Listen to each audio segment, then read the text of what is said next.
30,000 கோடி ரூபாயில் தமிழ்நாட்டில் ஆப்பிள் நிறுவனத்துக்கான மின்னணு உதிரிபாக தொழிற்சாலைகள் அமையவுள்ளதாக தகவல் வெளியாகியுள்ளது. இது தொடர்பான கூடுதல் தகவல்களை தருகிறார் எமது செய்தியாளர் ராஜகுமரன்.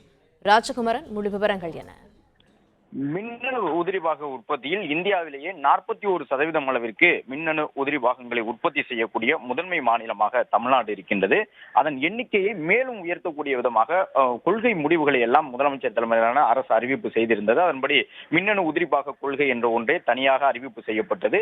அது மட்டுமல்லாமல் ஆப்பிள் நிறுவனத்திற்கு தேவையான உதிரி பாகங்களை உற்பத்தி செய்யக்கூடிய பாக்ஸ்கான் உள்ளிட்ட நிறுவனங்கள் தமிழகத்திலே ஏற்கனவே செயல்பட்டு வருகின்றன.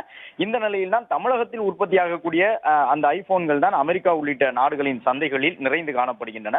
எனவே ஆப்பிள் நிறுவனத்தினுடைய உதிரி பாகங்களை உற்பத்தி செய்யக்கூடிய அதிக அளவிலான தொழிற்சாலைகளை மேலும் ஈர்ப்பதற்கான முயற்சிகளை தமிழக அரசு தொடர்ந்து மேற்கொண்டு வருவதாக இந்த செய்திக்குறிப்பிலே தொழில்துறை அமைச்சர் டிஆர்பி ராஜா தெரிவித்திருக்கின்றார். அதன் அடிப்படையிலே ஆப்பிள் உதிரி பாகங்களாக இருக்கக்கூடிய மின்னணு பாகங்கள் உட்பட பல்வேறு மின்னணு சார்ந்த உதிரி பாகங்களை உற்பத்தி செய்யக்கூடிய அந்த இலக்காக 30,000 கோடி ரூபாய் அளவிற்கு முதலீடுகளை ஈர்த்து 60,000 வேலை வாய்ப்புகளை மின்னணு உதிரிபாக உற்பத்தியில் குறிப்பாக ஆப்பிள் நிறுவனத்திற்கு தேவையான அந்த ஐபோன் உள்ளிட்டவற்றினுடைய உதிரி பாகங்களை உற்பத்தி செய்வதற்கான இலக்காக நிர்ணயிக்கப்பட்டிருக்கின்றது.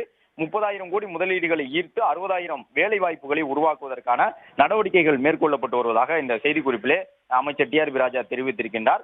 இந்த தொழில் நிறுவனங்களை பொறுத்தவரை இந்த ஆப்பிள் நிறுவனத்திற்கான உதிரி பாகங்களை உற்பத்தி செய்வதற்கு ஏற்கனவே இருக்கக்கூடிய ஸ்ரீபெரும்புதூர், ஒரகடம், காஞ்சிபுரம் இந்த சுற்றுவட்டார பகுதி மட்டுமல்லாமல் ஓசூர், திருச்சிராப்பள்ளி உள்ளிட்ட இடங்களிலும் இது போன்ற தொழிற்சாலைகளை அமைப்பதற்கான நடவடிக்கைகள் மேற்கொள்ளப்பட்டு வருவதாக அமைச்சர் டிஆர்பி ராஜா தரப்பில் கூறியிருக்கின்றார்கள்.